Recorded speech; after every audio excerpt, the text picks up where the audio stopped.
बहुत अच्छा लग रहा है।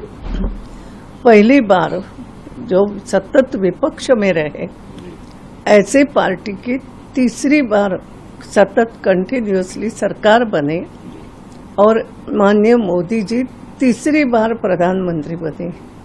एक वही व्यक्ति कंटिन्यूअसली जिसको आप कहते हैं प्रधानमंत्री, मुख्यमंत्री तो हो गए कई बार।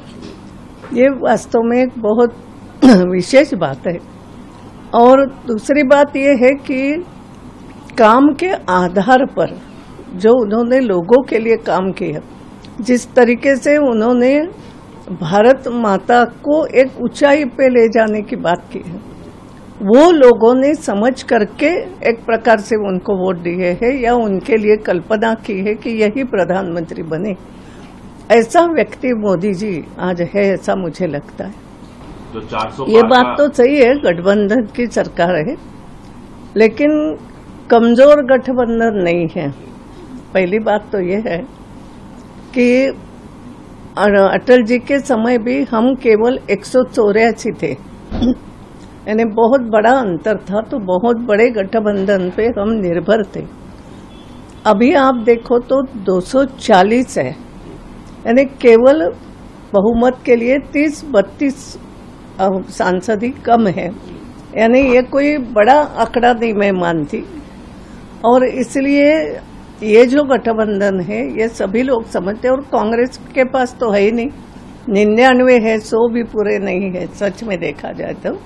और बाकी सब पार्टियां छोटी छोटी है, कितना भी करे तो भी। तो आज भी सब मिला करके भी उनके पास बहुमत नहीं है।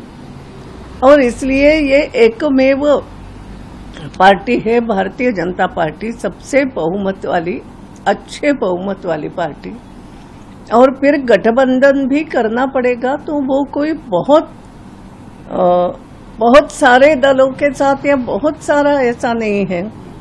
और इस दृष्टि से मैं मानती हूँ कि ये अच्छी सरकार चलेगी। और दूसरा ऐसा कि गठबंधन की सरकार में कुछ बातें तो एक दूसरे की मानना ही पड़ती है, सबको लेकर के चलना ही पड़ता है। पहले भी एनडीए की सरकार ही हम मानते थे, यानी आवश्यकता नहीं होने के बाद भी, हमारा पूर्ण बहुमत होने के बाद भी एनडीए के बाकी जो लोग थे उनको महत्व दिया जाता था। ये विशेष बात है। तो एनडीए की सरकार चलाने की वैसे आदत है, तो आगे बढ़ेंगे उसकी।